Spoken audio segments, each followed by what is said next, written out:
Hello, कैसे हैं आप लोग? बढ़िया। बैठो बैठो, एग्जाम दे आए? आज किसका था? आज क्या हुआ? फेल हो गए? क्या हुआ? प्रैक्टिकल ऑर्गेनिक केमिस्ट्री पूछा था। अब ये तो देखो क्या है कि आएगा तो है ही सब कुछ। अब ठीक है यार, जो हुआ अब अपन एकदम जुट जाएंगे अप्रैल के लिए। अप्रैल में देखो ये एक बात समझ में आ गई होगी पेपर करके कि यार हो तो जाएगा यार अपने से। मतलब इतना तो कॉन्फिडेंस आ रहा होगा ना? है? हाँ वही तो मतलब अगर ईमानदारी से पढ़ोगे, सेलेक्ट होना बहुत आसान है। देखो, सेलेक्ट होना आसान है, रैंक लाना टफ है। समझो बात को। 4-5 हजार रैंक लाना बहुत आसान है। आप टॉप 100 की सोचोगे तो टफ है। भाई अपन मतलब प्रैक्टिकल बात करें, टॉप 100 तो टफ है। तो सबको थोड़ी ना टॉप 100, अपनी अपने को पहचानो और जुड़ जाओ। अबे 4 हजार रैंक आ गई, क्या बुराई है? और यार गजब कर रहे हो, कोरोना बैच में 4 हजार रैंक लाना भी बड़ी बात है भाई। तुम्हारा हो गया? कैसा रहा? 40 अटेम्प्ट किए, सही कितने होंगे? 30 तक हो जाएंगे। 120 110 ही तो बचे। तुम्हारा हो गया? कुछ नहीं टफ होता है यार, गजब करते। इनका क्या है पैटर्न, तो पता है पेपर कैसे बनता है? उनको खुद नहीं पता क्या पेपर में देना है। उनके पास क्या है, क्वेश्चन बैंक है। ठीक है, हम तुम्हें सच्चाई बताते हैं कैसे पेपर बनता है। हमारे बहुत सारे दोस्त जो है एनटीओ के पेपर बनाते हैं। ठीक है, बहुत सारे हैं। फिर वही बात, बहुत सारे हैं, नहीं कोई फायदा नहीं है। क्योंकि क्या होता है, हर क्वेश्चन का वो 100 रुपए देते हैं। ठीक है, बहुत सारे लोग बनाते हैं। तो वो क्या करते हैं, सारे क्वेश्चन जमा करके क्वेश्चन बैंक बन जाता है। अच्छा, उसमें क्या होता है, वो सॉफ्टवेयर उनका ऐसा है कि कॉमन क्वेश्चन रिजेक्ट हो जाता है। मान लो क्वेश्चन बैंक में पहले से वो क्वेश्चन पड़ा है तो एक जाएगा। वो मतलब एक लाइन भी अगर मैच कर गई ना तो रिजेक्ट कर देते हैं। ठीक है, उनके पास करीब 5 लाख 10 लाख क्वेश्चन पड़े हैं, उससे वो पेपर बनाते हैं। और फर्स्ट अटेम्प्ट में जो पेपर आ गया वो रिपीट नहीं करेगा दोबारा, क्योंकि सॉफ्टवेयर चेक कर लेता है ना कि ये क्वेश्चन जा चुका है। तो उन्हें खुद नहीं पता है कि कौन से चैप्टर से क्या जाना है। उन्हें पता है इस चैप्टर में बायोमोलिकुल से एक क्वेश्चन, तो जो निकल आया इस तरह बनता। अभी इतनी सारी पेपर कौन बनाएगा? बनाता बनाता कुछ नहीं, वो सेट है। जैसे अपना पेपर बनता है ना मोशन का, वो तुम्हें क्या लगता है बनाता है क्या कोई? वो ऐसा ही है, क्विज मास्टर है। उसमें 5 लाख क्वेश्चन पड़े हैं। छाट ये देख देते हैं, सिलेबस जैसे आता है ना, तो वहां भी syllabus chemical kinetics series reaction लिख देता है टीचर। केमिकल सीरीज रिएक्शन निकल आए 4 क्वेश्चन, तो देख लो भाई कौन सा देना है। अरे यार, तो हर जगह आजकल बड़े बड़े सिस्टम में एक बात हो, मान लो मोशन के 55 सेंटर हैं ऑल ओवर इंडिया। तो बताओ कितने पेपर बनाएगा, कितना आदमी चाहिए? कैसे बनाओगे इतने पेपर, पॉसिबल है?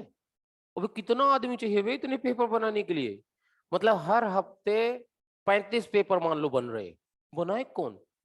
मैन पावर चाहिए यार उसके लिए। तो इतना मैन पावर, अब मैन पावर उतना रेवेन्यू आ नहीं रहा, तो नुकसान में न चली गई कंपनी। तो नुकसान का सौदा थोड़ी ना होता है। तो ये क्विज मास्टर से बनते हैं सारे। उसमें जैसे मान लो कभी देखा कोई करेक्शन आ गया तो उसमें अपडेट हो जाता है, तो अगली बार अब सही हो जाएगा। ये हर जगह का सिस्टम ऐसा ही होता है। इसलिए टेंशन मतलब, जो हो गया सो हो गया। अभी अपने पास बहुत टाइम है यार, अप्रैल का अटेम्प्ट करेंगे। डरो मत, डरना मना है। डर, जो डर गया, कल का न्यूज देखे होगे, एक एक कूद गया ना चौथे मंजिल से। हैं?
तो इसलिए जो है जी जान लगाओ यार, देखो टेंशन मत लो। तुम्हारे देखो मोशन, देखो जैसे जैसे टाइम आएगा मोशन और ग्रो करेगा, तो तुम सबकी नौकरी की जिम्मेदारी तो अपनी, सबको नौकरी मिल जाएगी, चाहे बीटेक करके आना चाहे ना आना ना। बट हाँ थोड़ा सा मतलब पढ़ाने का जिगरा होना चाहिए कि नहीं पढ़ाएंगे। और किसी को लग रहा है कि सब मोह माया है, हमें पैसा कमाना है, तो 12वीं अभी जैसे हो गया ना, नहीं हुआ कोई बात नहीं, यहीं आ जाना, हमारा चेला बनना, क्लासें करना, डाउट बताना, लो पहले दिन से नौकरी। अरे यार काय टेंशन ले हैं, इसलिए टेंशन मत लो ना, इन सब चिल मारो, मस्त पढ़ाई करो। आजकल आजकल जो है हम किसी पार्टी में जाते हैं तो पैर छूने वाले इतने मास्टर मिल जाते हैं, मास्टर सब हमारे लोग कहते, हमारे लोग पता क्या कहते हैं, सर आप बूढ़े हो गए। तो क्यों, साले इतना आदमी पैर छू रहा है तो बूढ़े ही हो गए सब। अब अपनी सब पढ़ाई चेले आ गए यार, अब क्या करोगे। अब यार बहुत दिन हो गए ना यार, 2001 से पढ़ा रहे, अब इतने साल में पढ़ाते पढ़ाते तो चेले बन ही गए ना।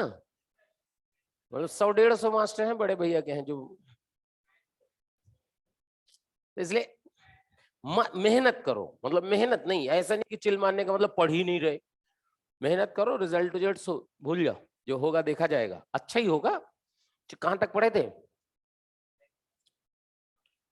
अच्छा, एक तो स्फेरिकल कोऑर्डिनेट पढ़ लिए थे हम। अच्छा, जनरल सॉल्यूशन की बात कर रहे थे ना, तो जनरल सॉल्यूशन में आपको हमने ये बताया था कि साई आर, यानी कि साई आर क्या था, रेडियल वेव फंक्शन। कहीं कहीं बुकों में इसको ऐसे भी लिखा होगा, कंफ्यूज ना हो, एक ही बात है वो, रेडियल वेव फंक्शन। और ये क्या बताए थे, ये प्रोपोर्शनल टू, बताओ क्या बताए थे, भूल गए। 1/a0 का पावर 3/2, सिग्मा की पावर l, और फिर क्या बताए थे, polynomial of sigma of degree n-1 - l, e की power minus ZR/, Z sigma भी लिख सकते हो, जेड, क्योंकि सिग्मा का वैल्यू क्या बताए थे, याद करो, ZR/, अच्छा ZR/a0, हाँ क्या, NA0, अच्छा n तो लिख दिए है, क्लियर है भाई। तो ZR/सिग्मा, ZR/a0 होता है सिग्मा, समझ में आ गया। जनरल कुछ कुछ फॉर्मूले बताए थे शायद, 2s का बताए थे। अब मान लो आपको देखो साई आर 4p लिखना है, साई आर, सोचो, अब कभी कभी ऐसे फंसा देता है, अभी हम क्वेश्चन कराएंगे एक मैच दो कॉलम, देखना। अब इसमें बताओ जैसे ये है तो प्रोपोर्शनल टू, ये किसका पावर होगा, 1/a0 का पावर में क्या होगा, 3/2 होगा या कुछ और होगा। हाँ, 1/a0 का पावर हो जाएगा इसमें 5/2, कैसे सोचना, 1/a0 का पावर 3/2 तो रहेगा। अब ये सिग्मा का पावर l है, और l का वैल्यू 1 है, p है ना भाई, तो क्या ये ZR/a0 का पावर 1, यहां कितने डिग्री का पॉलिनोमियल,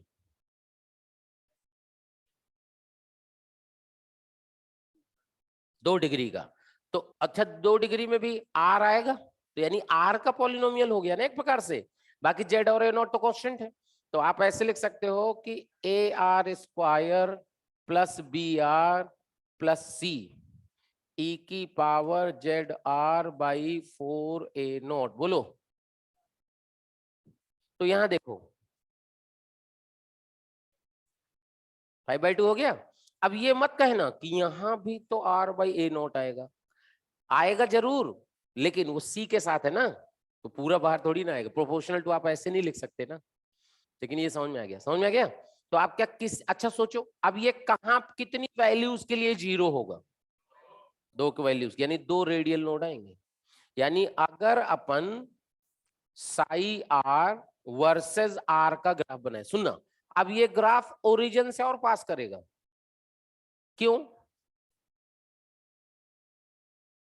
आर का वैल्यू 0 रखोगे तो 0 ही आएगा ना भाई, और कितनी जगह कट करेगा? 2 जगह। इसको नोड नहीं मानते, ध्यान रखना। तो यहां से 1 2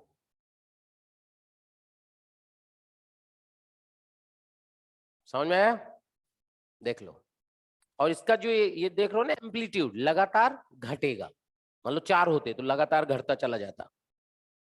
क्या समझ में आया? ग्राफ क्लियर हुआ?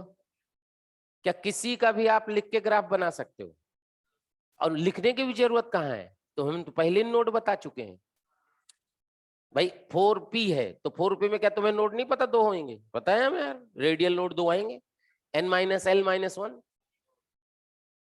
समझ में गया ना? तो 2 हो गए। लेकिन अब ओरिजिन से पास करेगा, वो यहां से देखेगा। आर जो एस वाला है वो ऊपर से आएगा, और पी वाला हो, डी वाला हो, एफ वाला हो, हमेशा ओरिजिन से पास करेगा। क्यों? क्योंकि आर आ जाएगा ना भाई। मान लो आप कह देते 4d है, 4d, तो अपने को जो हमने पहली क्लास में पढ़ा उससे हमें समझ में आ गया कि यार रेडियल नोड तो 1 होगा, लेकिन यहाँ आर स्क्वायर आएगा ना, और पावर 1/a नोड का पावर 7/2, 7/2, हाँ 7/2 ना, 7/2 हो जाएगा। समझ में आ रहा है? तो ओरिजिन से पास करते हो, बना लोगे किसी का भी ग्राफ। अब क्या होता है, एक और टर्म होता है साई स्क्वायर आर, इसको बोलते हैं प्रोबेबिलिटी डेंसिटी। क्या बोलते हैं इसको? Probability density.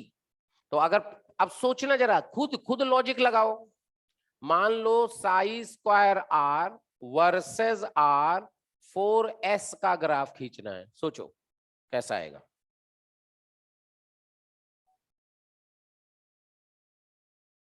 देखो साई आर वर्सेस आर का तुम्हें पता है, मैथ्स है।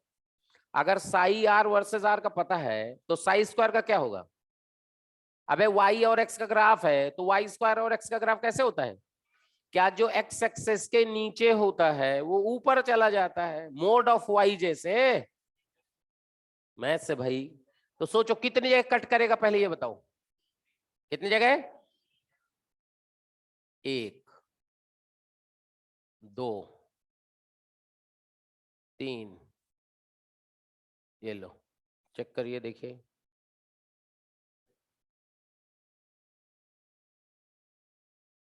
बोलो, क्या किसी का भी बना सकते हैं आप? अगर मान लो ग्राफ में के क्वेश्चन आते हैं, किसी के में आए क्या ग्राफ के क्वेश्चन यार? किसी के पेपर में नहीं आए? 4D, सोचो जल्दी से कैसा ग्राफ आएगा? कितनी जगह कट करेगा? 1 जगह। कैसा आएगा ग्राफ? ओरिजिन से पास करेगा।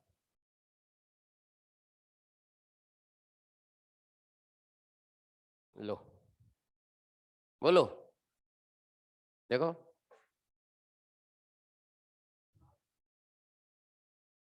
कहां पे, यहां ना, ठीक है।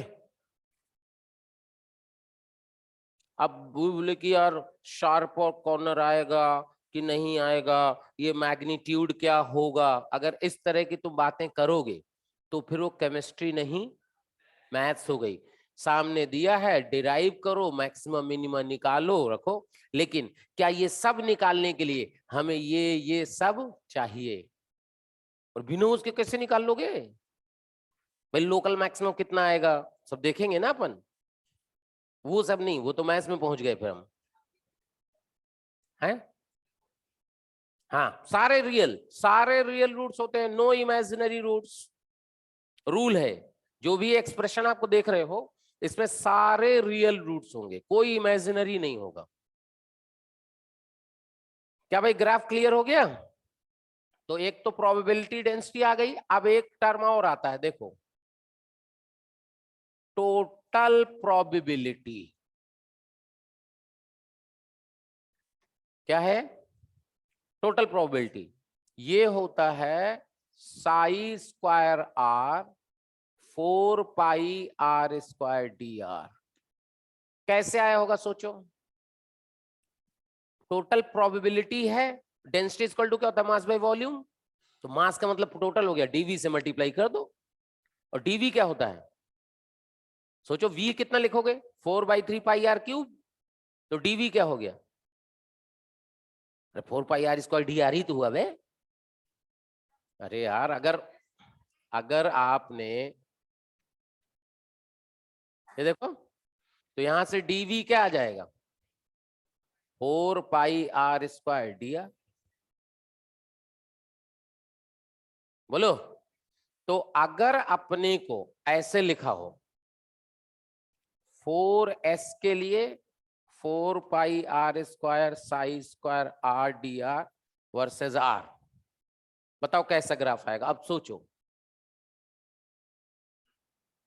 पहले देखो कि 4s के लिए साई r कहां जीरो होगा, कितनी जगह, 3 जगह। तो साई² r भी तो 3 जगह ही होगा। ठीक है, अब ग्राफ समझिएगा। पहली बात तो ओरिजिन से पास करेगा, क्यों, अबे r से मल्टीप्लाई है यार। तो देखना, 1 2 3, अरे ज्यादा हो गया, बनाते रहो आगे तक। 1 2 3। अब इसमें खास बात इसकी क्या याद रखना है, एम्पलीट्यूड बढ़ेगा इसमें। बताओ क्यों, लॉजिक सोचो। r² से y एक्सिस में मल्टीप्लाई है वे, जैसे जैसे तुम r बढ़ा रहे हो तो y वाला r² से बढ़ रहा है, देखो। तो ऑब्वियसली यार मैग्नीट्यूड तो बढ़ेगा ना फिर। तो ऐसे ग्राफ जो है इसका बढ़ता चला जाएगा, मतलब इसका बस एक ही में एम्पलीट्यूड बढ़ेगा, किसमें, टोटल प्रोबेबिलिटी वर्सेस आर में। बाकी 2 ग्राफ हैं, एक साई आर वेव फंक्शन हुआ, एक आपका हुआ प्रोबेबिलिटी डेंसिटी, उसमें एम्पलीट्यूड घटेगा, याद रख लो। क्या radial wave function graph clear हुए।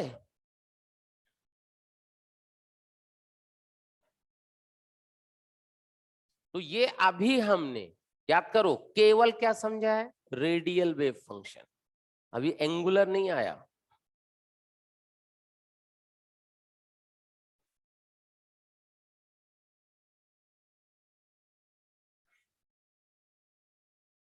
अब बनाओ जल्दी से।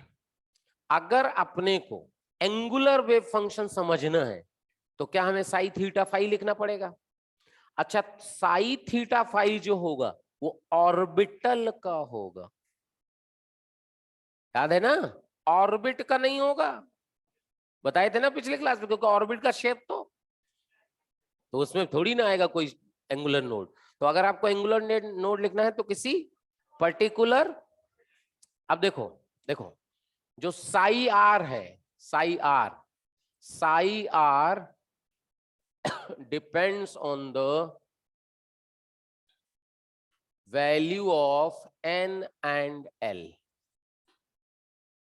समझ में आ गया, किस पे डिपेंड करता है, n और l पे। यानी 4p का अलग होगा तो 5p का अलग होगा, लेकिन क्या एंगुलर वेव फंक्शन 4p और 5p का अलग अलग होगा ना, सबका सेम होगा। क्यों, याद है ना, वो तो एंगल इनफाइनाइट तक जा रहा है। तुम 4px का बनाओ, 5px का बनाओ, 6px का बनाओ, सेम आएगा, क्योंकि ऑर्बिटल का है वो। तो जो साई थीटा फाई होगा, psi theta phi depends on the value of, ये देखिए, बताओ एम पे क्यों डिपेंड किया। अबे ओरिएंटेशन ऑर्बिटल को ही तो बताएगा, याद करो। एन से मतलब नहीं होगा ना, लेकिन एल और एम पे डिपेंड करेगा। यानी अब अगर आपको पूरा साई लिखना है तो जैसे देखो, ऐसे लिखेगा,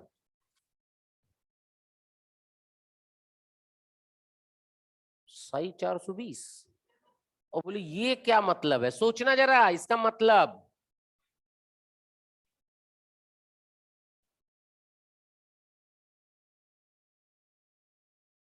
सोचो,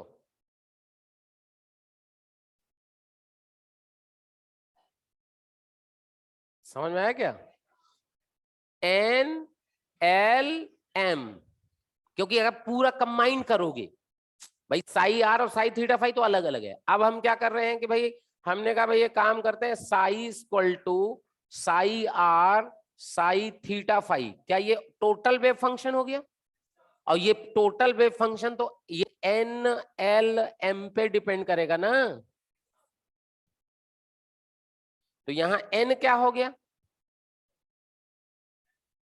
देखो, तो ये इसका 4 हो गया, और ये 2 है तो डी हो गया, और 0 है डी जेड स्क्वायर हो गया।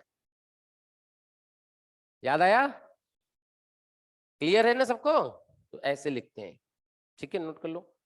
मतलब क्लियर हो गया भाई, ये है मतलब।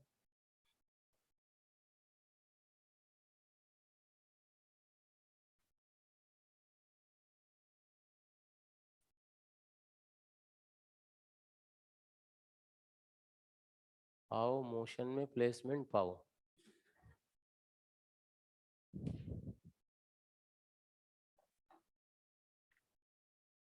क्या भाई हो गया?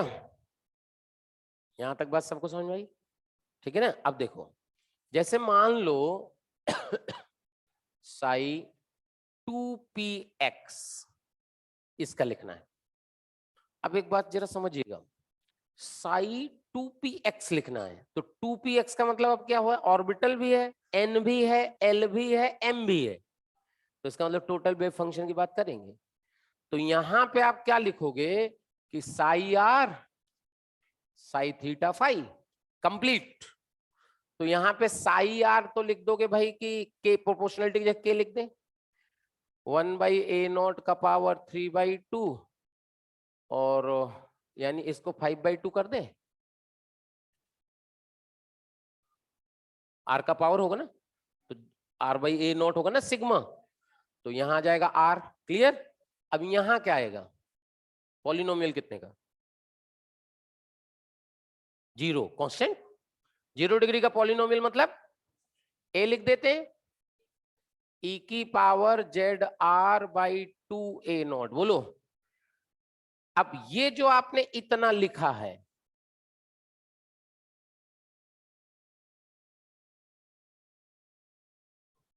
समझ में आया? अभी साई थीटा फाई बाकी है। अब हुआ कि साई थीटा फाई कहां से आएगा? कोई बात नहीं, एक्स का वैल्यू याद करो, हमने क्या पढ़ा था स्फेरिकल कोऑर्डिनेट में, R cos theta R sine theta R sine theta cos phi. याद आया? समझ में आ रहा है? क्लियर? तो यहां पे आपको एंगुलर वेव फंक्शन लिखना है, तो पता क्या लिखना पड़ेगा? ये लो, तो ये वाला जो टर्म है ये हो गया साई थीटा फाई। केवल कुछ नहीं करना, थीटा फाई वाला फंक्शन उठा के रख देना। अब इसमें ये जहां साई आर 0 होगा वो आपको बताएगा रेडियल नोड।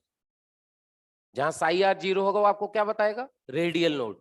और जहां साई थीटा फाई 0 होगा वो आपको एंगुलर नोड। ठीक, अब सुनना देखना, रेडियल नोड तो 0 आएगा इसमें, क्योंकि ये वैल्यू किसी भी आर के लिए 0 नहीं आएगी। देख लो, आएगी तो बताओ। 0 नहीं, 0 तो क्या हो गया? न्यूक्लियस।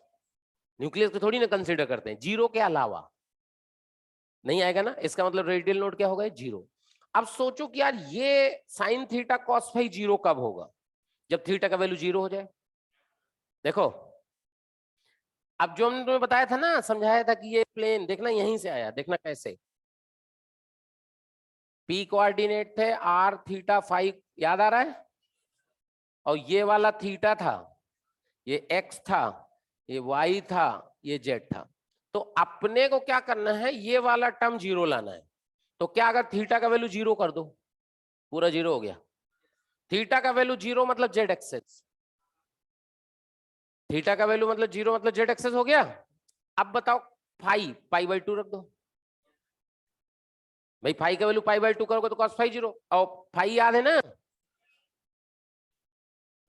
इसका वैल्यू पाई/2 रखो, कहां पहुंच गए? क्या वाई एक्सेस में पहुंच गए? यानी हम एक पहुंच गए जेड एक्सेस में, एक बार वाई एक्सेस में, तो क्या Y Z plane nodal plane होगा? वही देखे निकाले थे, ये देखो, समझ में आया? ये वाईजेड प्लेन इसका एक नोडल प्लेन होगा। जो जितना भी पढ़े थे बताए थे ना, ये सब इसी फॉर्मूले से आएंगे। अब मान लो हम कहते कि यार एक काम करते हैं, साई 4dxy लिखते हैं, कोई बात नहीं लिखते हैं, चलो साई 4dxy। तो पहले रेडियल वेव फंक्शन लिखें कि 1/a0 का पावर इसमें क्या आएगा, कोई बता सकता है?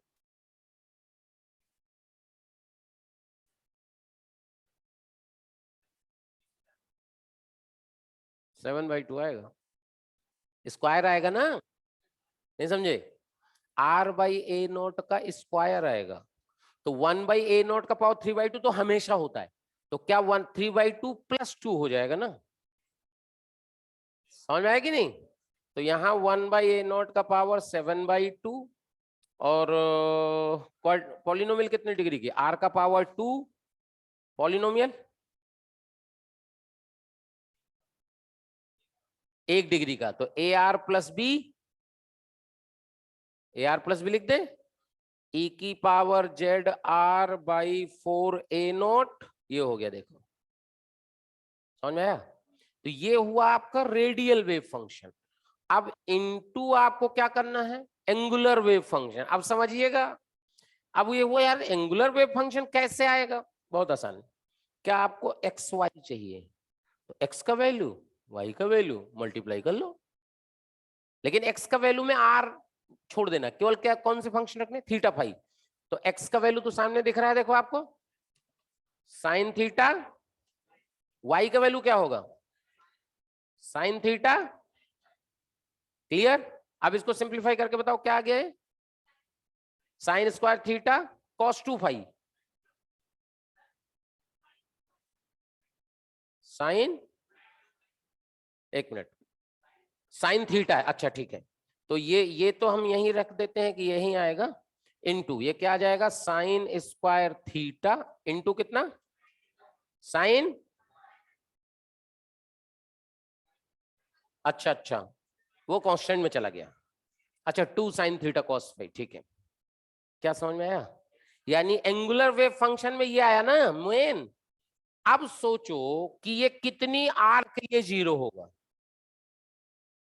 एक, ओनली 1 आर, जीरो को छोड़ के, तो एक रेडियल नोड आएगा। रेडियल नोड कितना आएगा, सिंगल वन, समझ में आया? आर इक्वल टू -b/a पे, तो एक रेडियल नोड आया, इसमें तो डाउट नहीं है।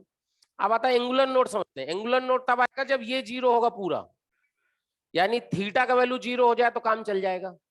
चेक करो, जेड एक्सेस दो वैल्यू चाहिए, थीटा का वैल्यू जीरो से काम चलेगा, और फाई का वैल्यू जीरो से भी काम चलेगा,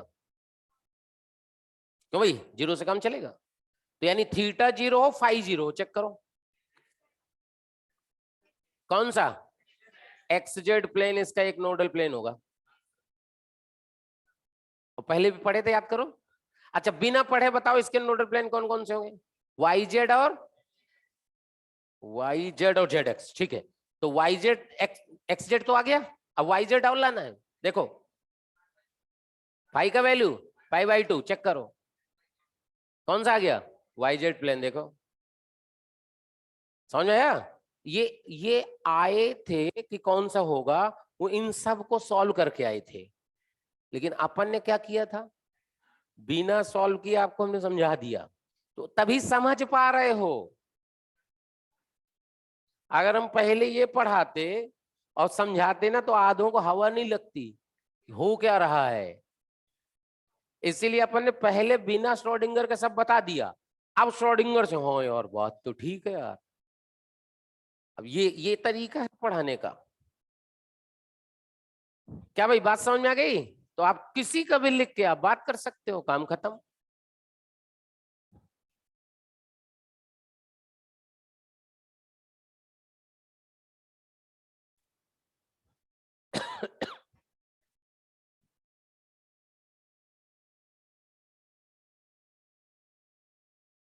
और सुनो, देखो, हाँ लिख लो ना।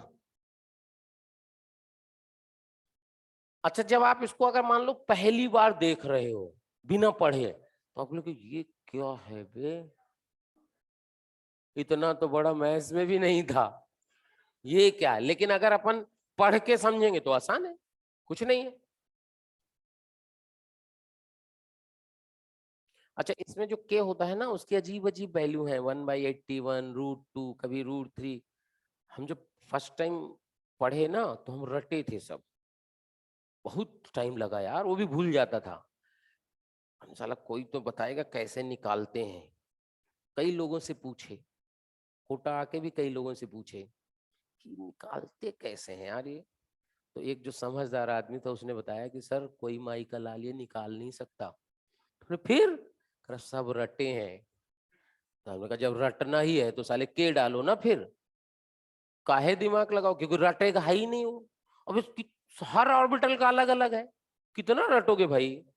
तो के से रिप्लेस करो उस कांस्टेंट को, झंझट ही खत्म। मैं जितनी जरूरत है उतना काम कर लो, हो गया भाई। अब इसका सोचो जरा, अब देखो इसका, अब इसका जो है के 1/a0 का पावर 7/2, इधर से आ जाएगा r का पावर 2, इधर आ जाएगा ar+b e की पावर -ZR/4a0। अब ये तो हो गया आपका रेडियल वेव फंक्शन। अब सोचो कि यार इसका एंगुलर वेव फंक्शन कितना आएगा, सोचो जरा, दिमाग लगाओ। dz² का angular wave function, z equal to क्या था, r cos थीटा। फिर अब सोचो ये dz² का जो एंगुलर वेव फंक्शन ये कोई नहीं निकाल सकता। क्यों?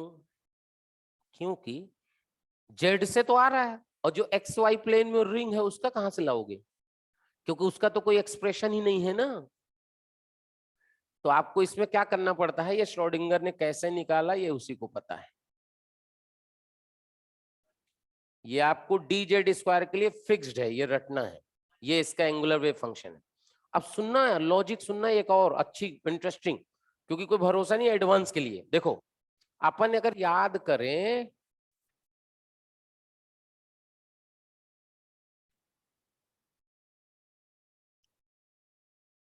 नोडल कोण याद है ना,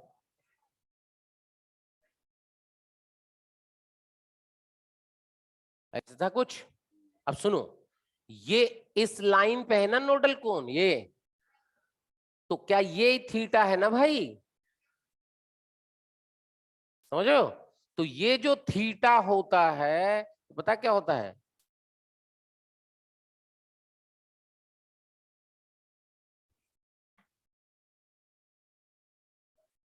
सोचो कैसे आया। अरे इसको जीरो पुट करो, 3 cos² θ -1 इक्वल टू 0। तो cos² θ 1/3, cos θ 1/√3। देखो पता चले, यही पूछ लिया कि ये थीटा कितना होता है, कोई भरोसा नहीं है, मैच दो कॉलम में कुछ भी बिठा दे। तो ये थीटा इसका इतना होता है, तब जाके आपको एंगुलर कोण मिलते हैं। नोट कर लिए ने। अब एटॉमिक शीट है किसी के पास, कि सबके पास है, लो किसी के पास नहीं है, अभी लेके आना चाहिए ना। अब मोबाइल में खोलो, मॉड्यूल वो निकालो, मैच द कॉलम आया है, मैच द कॉलम आया, बहुत बेहतरीन मैच द कॉलम है, मजा आ जाएगा करके।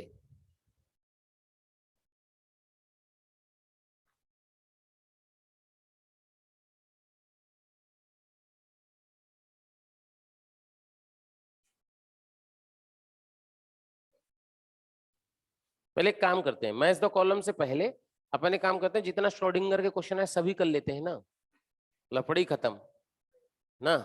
पहले मेंस में देखो आए हैं कि नहीं, फिर एडवांस के करेंगे। मेंस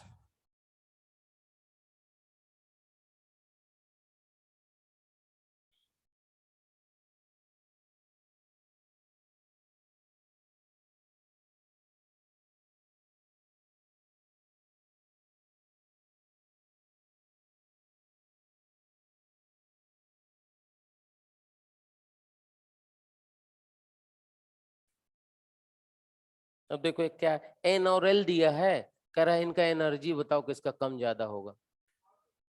एक्सरसाइज 4 लेवल 1 में 10 नंबर क्वेश्चन, एन और एल दिया है, चार ऑप्शन दिए हैं, चार ऑप्शन में एन और एल का वैल्यू दिया है, कह रहा arrange the increasing order of energy. क्या करोगे, एन प्लस एल रूल, और अगर एन प्लस एल बराबर तो जिसका एन छोटा उसकी कम एनर्जी, खत्म। अभी अभी तो हो ही जाएगा यार, इसमें क्या है।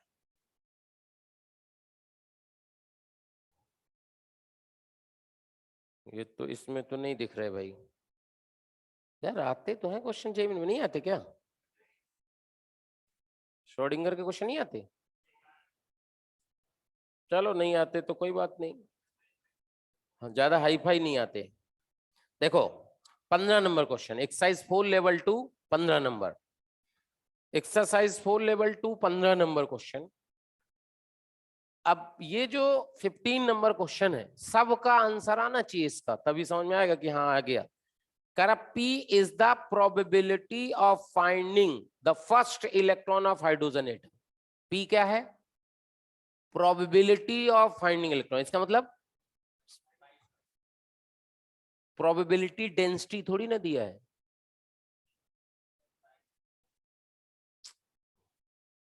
पहले समझो ध्यान से क्या लिखा, P इज द प्रोबेबिलिटी, तो टोटल प्रोबेबिलिटी हो गई ना यार। क्या था, अब आप अभी बताए थे 4 pi are square psi square r d r, वही तो था टोटल प्रोबेबिलिटी। प्रोबेबिलिटी डेंसिटी क्या होती है, साई स्क्वायर आर, और radial wave function psi R, तीनों के नाम क्लियर कर लो। तो कह रहा प्रोबेबिलिटी ये है फर्स्ट 1s की, स्फेरिकल शेल, ठीक है, at a distance the volume of this shell 4 pi are square D R, the sketch of P versus R। 1s के लिए P वर्सेस R का ग्राफ बनाना है, सोचो कैसा बनेगा 1s के लिए। पहले बताओ ओरिजिन से पास होगा कि नहीं, बोलो होगा। अच्छा रेडियल नोट कितने आएंगे, 0, अरे तो खत्म हो गया, लो आंसर आ गया, हो गया आंसर, डी है। डी क्यों, बी है ना, हाँ डी क्यों, बी तो वो तो पैराबोला है। क्या भाई समझ में आया कि नहीं, अब इसमें तो कुछ है ही नहीं, देख लो आप, एडवांस का है भाई।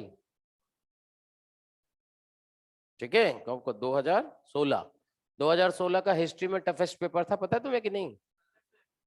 2016 का बोले थे कि ये जो है हिस्ट्री का टफेस्ट पेपर है। किसने बनाया था इस बार?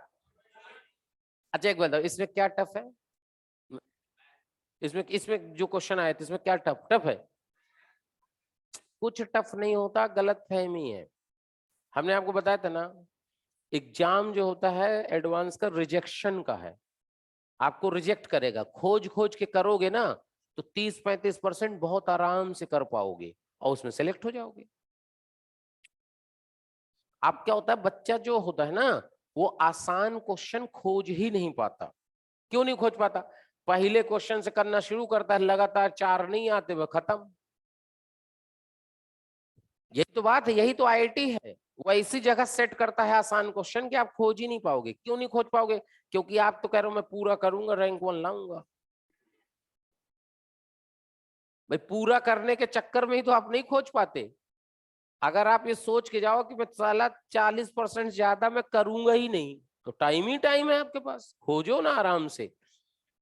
और एडवांस मेंस में भी अप्रैल में यही करना, 60-70% का टारगेट बनाओ। ये नहीं कि मैं 100% पढ़ा हूं तो 100% करूंगा, होगा ही नहीं, कुछ भी कर लो।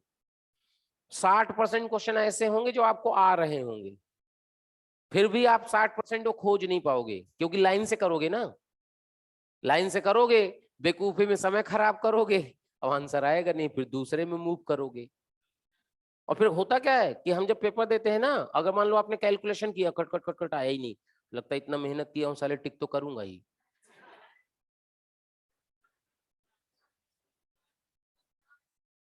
ये सच्चा, अरे यार गजब करते हो तुम, जहां बैठे हो अपन भी तो कभी बैठे हैं ना यार, एग्जाम तो हमने भी दिया है, ऐसा तो है नहीं। अच्छा ऐसा नहीं है कि तुम्हारे से जो गलतियां हुई हैं हम लोगों से नहीं हुई, सबसे होती हैं, बट वो सही सलाह कोई दे दे वो काम हो जाता है। तो अगर आप खोज खोज के करोगे तो ये बेवकूफी समय बचेगा, और जो कुछ भी लगा दे रहे हो इससे बचोगे, नंबर आएंगे। तो इसलिए अपने को वही क्वेश्चन करने जो अपने को आ रहे हैं, ज्यादा दिमाग नहीं लगाना है। अच्छा ये हो गया आपका, पहला हो गया। अब देखो अभी आ गया मैच दो कॉलम, एक और आया था पहले, इसमें है नहीं, पुराना क्वेश्चन नहीं है, शायद होना तो चाहिए था, नहीं है। जो पहला क्वेश्चन आया था ना श्रोडिंगर का, वो है नहीं। जो पहला क्वेश्चन था, पीवाई क्यू है किसी के पास? उसके पास होगा। उसमें एक पहला क्वेश्चन आया था, सबसे पहला श्रोडिंगर का क्वेश्चन आया, क्या था देख सुनना, बहुत आसान। लोगों को साला कितना भयंकर क्वेश्चन आ गया। एक बड़ा सा एक्सप्रेशन बनाया था, कौन सा? वही साई यार जो हम तुम्हें लिखाना सिखा रहे। अब बोला था कितनी डिस्टेंस पर रेडियल नोड बनेगा। क्या करना है, साई आर को 0 पुट कर देना, आंसर आ गया। किसी के पास होगा पीवाई क्यू में, देखो एडवांस में।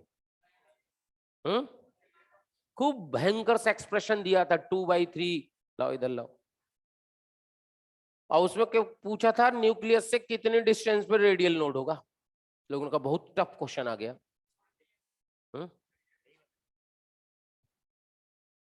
वैल्यू कहाँ दी है इसमें? ये तो मैच द कॉलम है, पहले आया था, बिगिनिंग में आया था, करीब 2008 के आसपास था। हाँ ऐसा ही था, मतलब एग्जैक्टली तो हमें याद नहीं है, बट वो आया था, इसमें है नहीं। हो सकता है पहले का भी हो, थोड़ा और पहले का भी हो। फिर दूसरी बार पूछा था कि px ऑर्बिटल में एंगुलर नोड कितने होंगे, दूसरा क्वेश्चन ये आया था। श्रोडिंगर जब आना शुरू हुआ था तब से लोगों ने पढ़ाना शुरू किया, उसके पहले तो पढ़ाते ही नहीं थे। काहे पढ़ाए? और यार पता थोड़ी ना चलता है कि ये भी सिलेबस में है।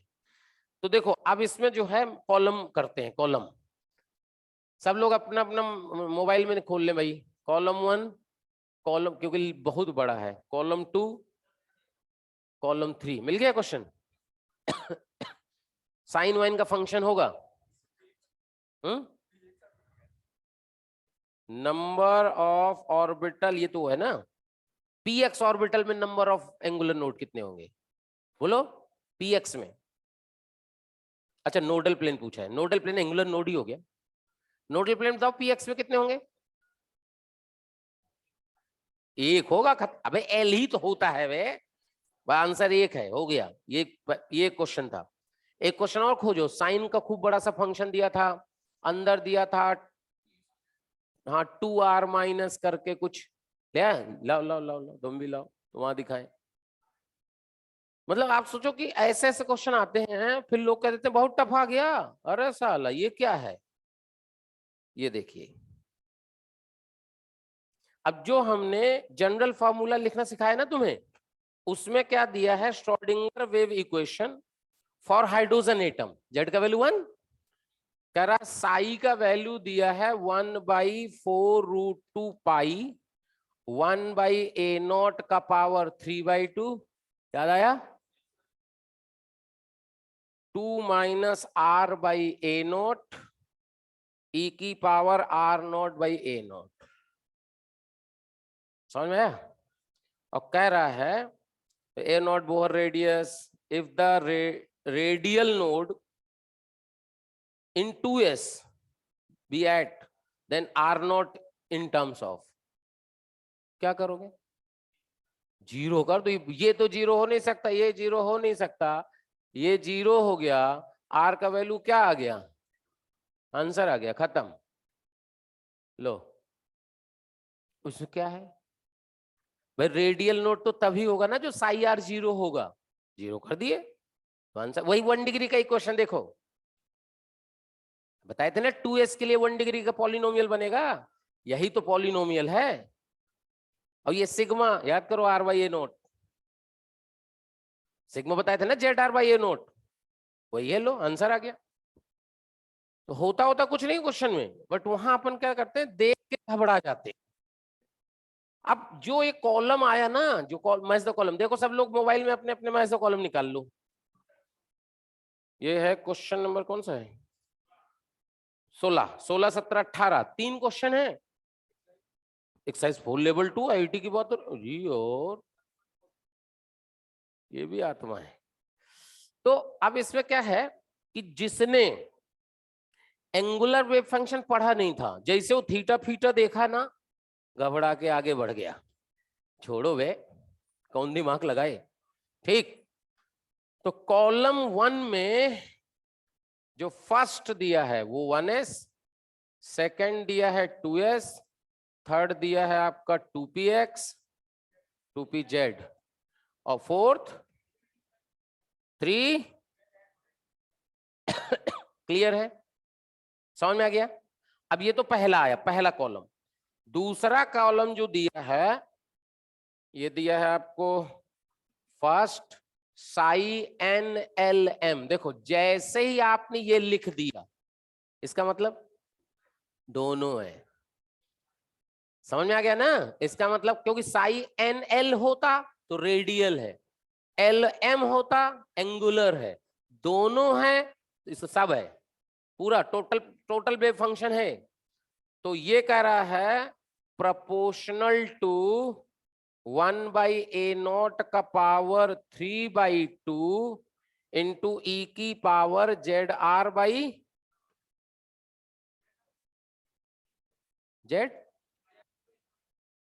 जेड बाई a0 है। अब एक मिनट हम देख लेते हैं ना, साई NLM Z/a0 का पावर 3/2 ई की पावर ZR/a0, सही तो है। 1 बाई, अरे वो तो ठीक है, Z/a0 का ही पावर होता है, वो जेड को हम कांस्टेंट में ले गए हैं, ध्यान रखना। वो जनरल यहाँ Z/a0। क्लियर, समझ में आ गया।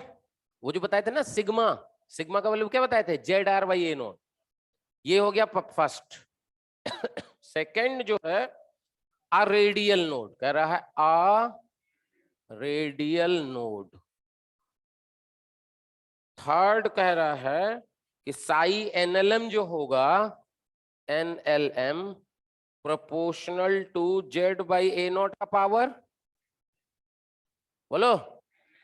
अब देखो अगर तुम्हें आइडिया है तो जैसे तुमने देखा Z/a0 का पावर 5/2, अरे P की बात हो रही है। अब अगर 3/2 है तो S की बात हो रही है, और 7/2 है तो Z की बात हो रही है। क्या समझ में आया, सीधा गणित ही, देखते ही क्लियर। ठीक है, तो Z/a0 का पावर 5/2 R E की पावर ZR/2a0। अब सोचो, सोचो जैसे ही cos थीटा आया, सोचो जल्दी से,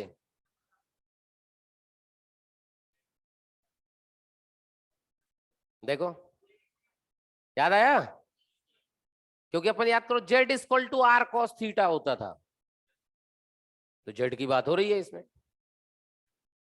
इसका थर्ड पार्ट हो गया, fourth XY plane is a node.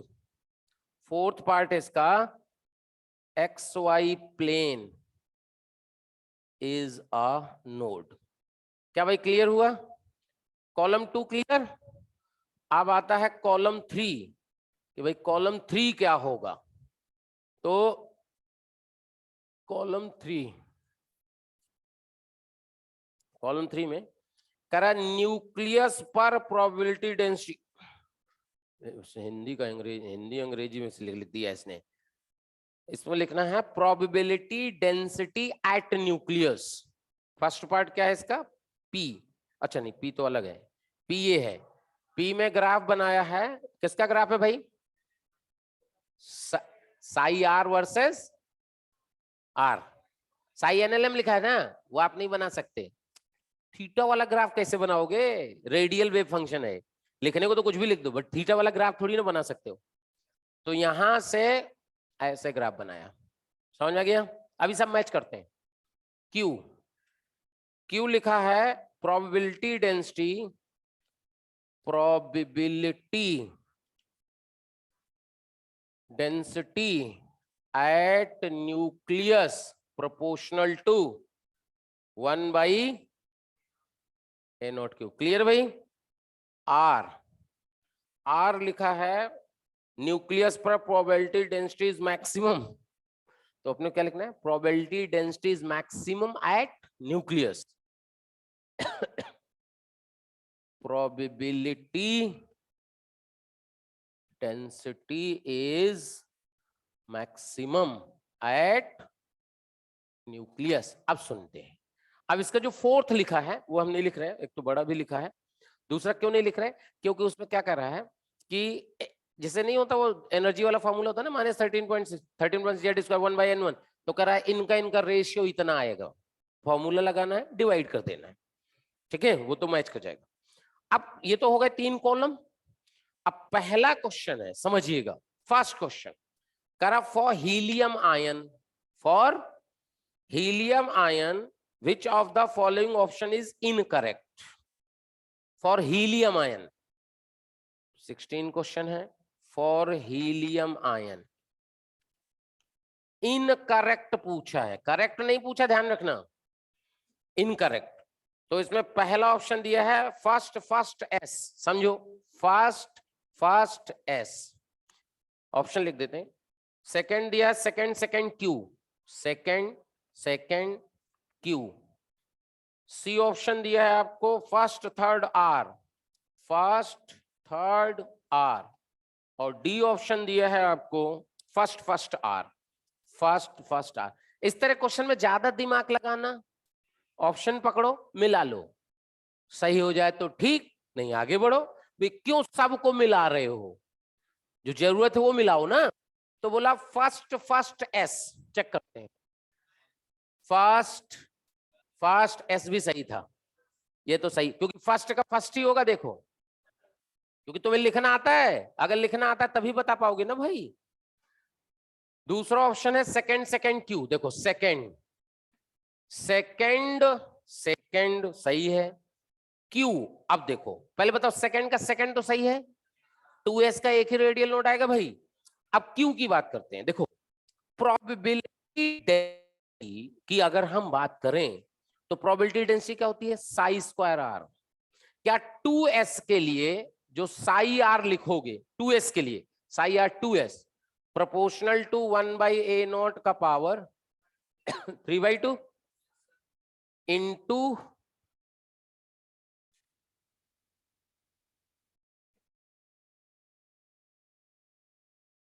बोलो, अब बताओ इसकी मैक्सिमम वैल्यू कहां आएगी, सोचो, साई स्क्वायर आर की न्यूक्लियस पे, सोचो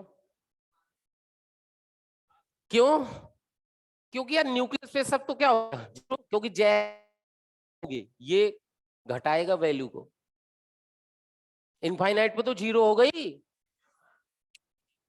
याद करो ग्राफ कैसा था एस का,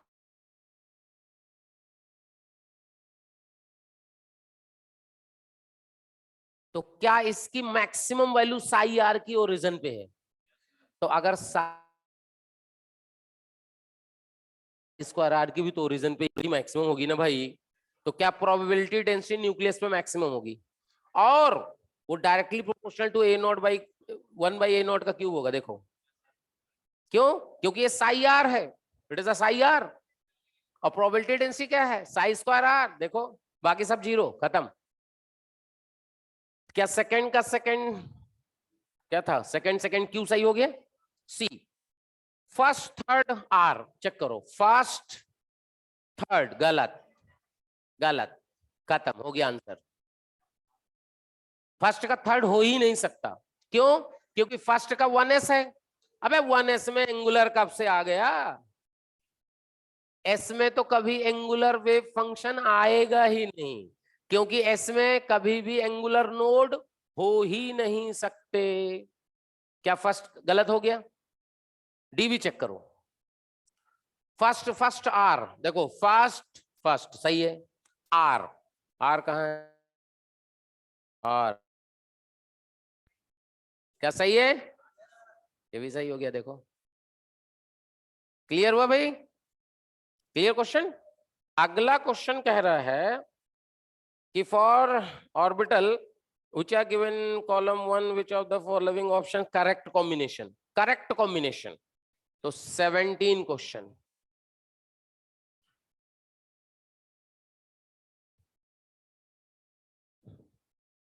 भाई अगर अपन 17 क्वेश्चन की बात करें, 17 सेकंड पी, बी ऑप्शन दिया है first second S, C option दिया है फोर्थ आर, डी ऑप्शन दिया है थर्ड पी। चेक करते हैं। देखो एक एक ऑप्शन, सेकंड फर्स्ट आर ना, सेकंड फर्स्ट नहीं, सेकंड पी।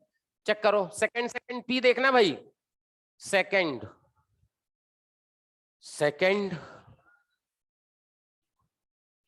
बोलो आगे का है, चेक कर रहे। करेक्ट ही तो पूछा है, पहला करेक्ट आ गया देखो, लेकिन आगे चेक कर लेते। चलो फर्स्ट सेकंड एस चेक करो, फर्स्ट गलत हो गया। चलो सी, फोर्थ आर, फोर्थ जल्दी बताओ। गलत है, पूरा याद करो क्या बताए थे, याद है कौन होता है, प्लेन तो कोई होता ही नहीं भाई। क्लियर हो गया, सारे गलत क्लियर हो गया। अगला क्वेश्चन, दो थे कि तीन थे शायद, है हाँ। देखो, which of the following option has correct combination for hydrogen atom? इसी को 18 लिख देते हैं। First P, first four R, second first Q,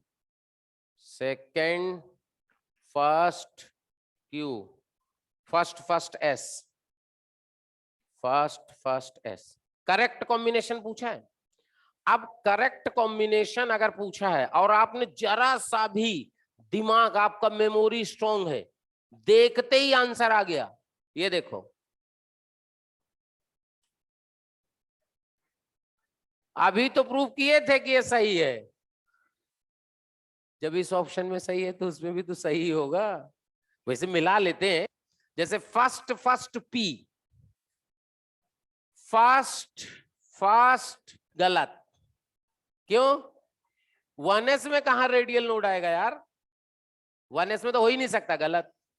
फिर दूसरा ऑप्शन है फर्स्ट 4r, फर्स्ट ले, देखते ही छोड़ो, क्लियर। फिर कहा second first Q, second first, गलत। क्यों गलत? क्योंकि इसमें तो 1 डिग्री का पॉलिनोमियल आना चाहिए, अरे तभी तो एक आएगा, ये भी गलत। देखो एक ही बचा, 17 कहां था पूछला, सी ऑप्शन, 17 का सी, फोर्थ आर ना, फोर्थ यही गलत हो गया ना। अरे यार डीजेड स्क्वायर का एक्स वाई प्लेन कैसे लाओगे नोड, एक्स वाई में तो रिंग होती है, तो अगर एक्स वाई प्लेन में रिंग है तो उसमें तो इलेक्ट्रॉन डेंसिटी है ना, तो नोडल प्लेन थोड़ी ना हो सकता है। बताए थे एंगुलर कोन 2, क्यों भाई, समझ में आ गया? हो गया answer, low match the column, 12 number question है, 4 नंबर के। हाँ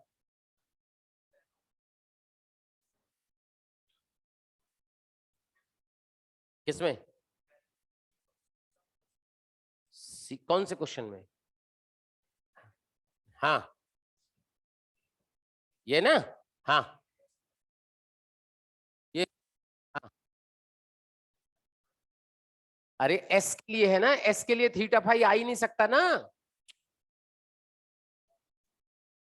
अरे यार तो एक बात हो, जिसमें एंगुलर वेव फंक्शन है ही नहीं तो अपने आप हट गया ना, तो एक ही तो बचेगा रेडियल। मान लो कि उसमें एंगुलर नोड ही नहीं है, तो काय थीटा फाई वाला लिखोगे, हटा दो, हट गया है भाई। अगर एस होगा तो एस में कभी भी एंगुलर नोड आ ही नहीं सकता, तो जब एंगुलर नोड आ ही नहीं सकता तो इसका मतलब हुआ कि उसमें थीटा फाई आएगा ही नहीं ना, केवल रेडियल वेव फंक्शन ही रहेगा। भाई एस का जो भी होगा उसमें कभी भी थीटा फाई कहाँ आएगा, पी में, डी में, क्योंकि पी, अरे यार आप सोचो एस का तो शेप हमेशा, तो अगर एस का शेप स्फेरिकल होता है तो उसमें आप एंगल बनाओ, एंगल बना के जाओगे तो कहीं ना कहीं तो कट कर गया ना, और कट कर गया तो वहां तो इलेक्ट्रॉन है, तो उसे आप नोडल प्लेन थोड़ी ना बोलोगे। इसीलिए तो आपको कहे थे कि अगर आपसे कहा जाए पी सब शेल में एंगुलर नोड कितने होंगे, नहीं बता सकते, 0 है, क्योंकि पी सब शेल का शेप स्फेरिकल है। बोले डंबल सब शेल का नहीं है, ऑर्बिटल का शेप है। तो कभी भी अगर अपने को एंगुलर नोड की बात करनी है तो हम ऑर्बिटल, तभी तो एन पे डिपेंड नहीं करता यार, चाहे आप 2px लो चाहे 3px लो एक ही आएगा। जो एंगुलर नोड आएगा वो 2px में भी एक आएगा, 3px में भी आएगा, 4px में भी एक आएगा। क्यों? वो तो इनफाइनाइट में जा रहा है। भाई आपने एक एंगल बना दिया, मान लो pz है, तो pz है तो आपने xy प्लेन ले लिया। भाई pz का xy प्लेन एक एंगुलर नोड होगा, तो जब pz का xy प्लेन एक एंगुलर नोड होगा तो कहां तक जा रहा है? वो 2p में भी वही आएगा, 3p में भी वही आएगा, 5p में भी वही आएगा। कहानी है, इसलिए उसका वैल्यू n से इंडिपेंडेंट होता है। क्या भाई बात समझ में आई? कुछ भी आए, मतलब आप इससे ज्यादा अच्छा क्वेश्चन नहीं आ सकता है, बहुत बढ़िया। देखो एडवांस वाले हैं तो साले कमीने ऐसे खोज के लाते हैं क्वेश्चन जो कभी कोई सोच भी नहीं पाता। अब कहां से लाते हैं ये तो किसी को नहीं पता आज तक है। हम लोग जब कॉलेज में गए ना तो वहां मैथ्स में एक बुक चलती है गोरख प्रसाद की, गोरख प्रसाद की बुक चलती है मैथ्स में। तो अपन ने देखा तो उनको साला इसके तो लाइन से क्वेश्चन आईआईटी में आए हैं, लाइन से। गोरख प्रसाद जितने कैलकुलस में आज तक क्वेश्चन आए हैं ना सब उसी बुक के हैं। और वो आज की बुक नहीं है, हमारे बाप दादा भी वही बुक पढ़े हैं। इसका इसका मतलब समझो कि वो बुक, हाँ पढ़े हैं कि नहीं इसमें भी डिपेंड करेगा। मतलब जिनके बाप दादा पढ़े होंगे ना, अपने तो बाप दादा खेती किसानी करते रहे होंगे, तो भाई आप समझो कि इसका मतलब बुक बहुत पुरानी है। उसका मर वर गए सब गोरख प्रसाद के, उनके सब मर गए, कुछ अपडेट नहीं हो रहा, वही है जो है, क्योंकि वो बुक आपके रीच में नहीं है, इसलिए उस बुक से क्वेश्चन आते हैं। और तुम्हें क्या लगता है दास गुप्ता से आएंगे? हर बच्चे के पास है दास गुप्ता, दास गुप्ता बुक आती है ना। अच्छा तुम लोग वो भी नहीं सुने हो? यार है ब्लैक, ब्लैक कवर आता है ना, है ब्लैक बुक, इन सब से डायरेक्ट क्वेश्चन आएंगे। क्योंकि जो, अच्छा एक बात बताओ, क्या जो पेपर बना रहा है उसको नहीं पता है कौन सी बुक बच्चों के पास होती है? सब पता है, उससे देगा ही नहीं। वो कॉलेज वॉलेज में जो बुक चलती है वो तुम कभी देख ही नहीं पाए, उससे उठा के छाप देगा। हाई लेवल कुछ नहीं होता, हाई लेवल क्या है, वही थोड़ा सा स्टैंडर्ड बढ़ा देता है, थोड़ा लैंग्वेज मतलब थोड़ा अंग्रेजी डाल देता है। अंग्रेजी भी तो है। क्या हुआ? गोरख प्रसाद ऑर्डर करके क्या होगा? मिल रही है क्या अमेजोन में? अच्छा मिल रही है, मतलब हम, अच्छा अपने को तो इसलिए पता चल गया क्योंकि अपन ने बहुत ईमानदारी से पढ़ाई करी थी, पुराना पूरा PYQ सब बढ़िया सॉल्व किए थे। तो चलो ये तो सारे क्वेश्चन आए हुए हैं लाइन से, सारे क्वेश्चन लाइन से, इलिप्स इलिप्स को जो एरिया फेरिया पता नहीं का निकालते हैं, सारे क्वेश्चन। अब यार लेकिन वो है कि वहां जाके पता चला ना, अब क्या फायदा? अब कोई फायदा नहीं है। अब बोले कि अभी ले ले तो अब हो सकता है कि उससे सारे आ ही चुके हों, लेकिन मतलब एडवांस में चाहो तो ले सकते हो, लेकिन जो जरूरत का हो। लेकिन बात यह है कि भाई कितना सॉल्व करोगे? हाँ वो एप्लीकेशन ऑफ डेरिवेटिव करके चैप्टर है उसमें, उसमें भाई साहब सारे मतलब छाप दिया है भाई ने। अब यार इस तरह की तो बहुत सारी बुक होंगी ना, एक थोड़ी ना होती है। वो तो एक अपने को पता है, अपने को भी तो नहीं पता। अरे यार कॉलेज में जो मास्टर बुक बताया वो अपने खरीद ली, और भी फर्स्ट ईयर में, सेकेंड ईयर में बताता तो वो भी नहीं खरीदते। फर्स्ट ईयर में तो रहता है ना, फर्स्ट ईयर में तो, अब तुम लोग बिगिनिंग में आते हो तो किताब किताब चिल्लाते हो ना, सर कौन सी किताब लें। जितने लोगों ने ईमानदार इस बार, कितने लोगों ने आते ही किताब खरीदी थी? किताबें किसने खरीदी थी? बताओ कितनी बार देखे? धूल लगती है उनमें।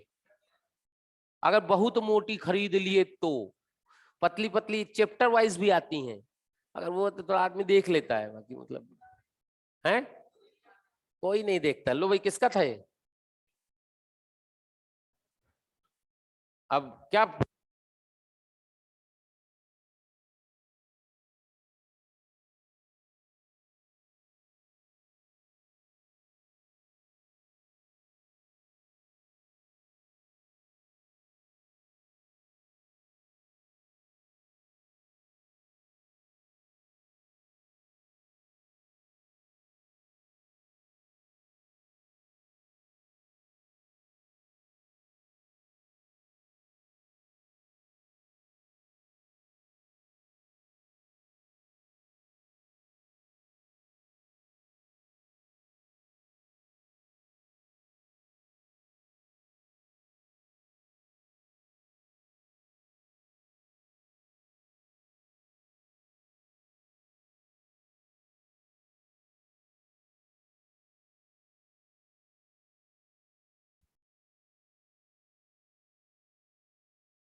Hello hello hello. अच्छा देखो बात समझो, जैसे मान लो अपन ने कहा कि यार ये देखो ऐसे फिल कर दिए, तो आप इसके लिए देखोगे, इसके लिए एन भी सेम है, एल भी सेम है, एम भी सेम है, लेकिन एक का प्लस हाफ है तो दूसरे का, मतलब अगर तीन क्वांटम नंबर सेम है ना तो चौथी पक्का डिफरेंट होगी। इसको बोलते हैं पाउली एक्सक्लूजन प्रिंसिपल। अब इधर देखो, हमने कहा इसके लिए क्या सेम है, n सेम है, यस, l सेम है, m सेम है, लेकिन s भी सेम है भाई, क्योंकि दोनों का डायरेक्शन एक है, तो या तो दोनों का माइनस हाफ लोगे या दोनों का प्लस हाफ लोगे। ये तो गड़बड़ हो गया ना, पाउली तो गड़बड़ हो गया। तो यहाँ ये पाउली प्रिंसिपल को वायलेट कर रहा है, ऐसे क्वेश्चन आते हैं। समझ में आ गया? तो अबव प्रिंसिपल क्या होता है, हुंस प्रिंसिपल क्या होता है, पाउली क्या होता है, क्लियर हो गया? समझ में आ गया ना? अच्छा, कभी कभी क्या होता है कि अनसर्टेनिटी प्रिंसिपल से क्वेश्चन आता है। कौन सा? हाइजेनबर्ग। क्या होता है formula? Delta P into delta X greater than equal to h upon 4 pi. ठीक है, डेल्टा पी होता है अनसर्टेनिटी इन मोमेंटम और डेल्टा एक्स होता है अनसर्टेनिटी इन पोजीशन। समझ में आ गया? ठीक है, इसी को आप m डेल्टा बी भी कर सकते हो। अरे डेल्टा पी को m डेल्टा बी कर लो। तो ऐसे समझो शॉर्ट में कि डेल्टा एक्स डेल्टा पी,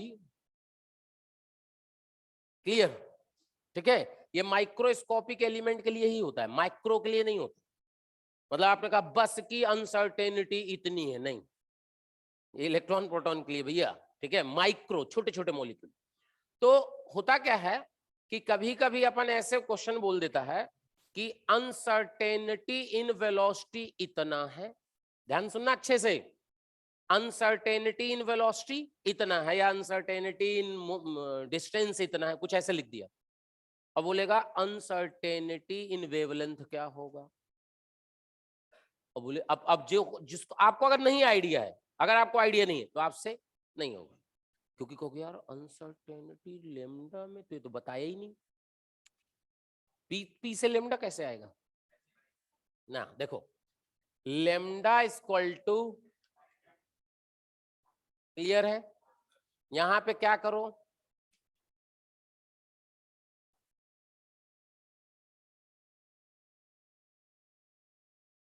बोलो, समझ में आया क्या? अरे एच और एम तो कांस्टेंट है, 1/v का डिफरेंशिएशन क्या होगा, -1/v² और इंटू डी। समझ में आ रहा है? ये आपको दिया होगा, ये दिया होगा, ये निकला है। लो, अभी क्वेश्चन देखे थे हम जेई मेन में, कहाँ गई शीट दिखाओ। अभी एक इस तरह क्वेश्चन था एक मॉड्यूल में, एक्सरसाइज 4 लेवल 1 में।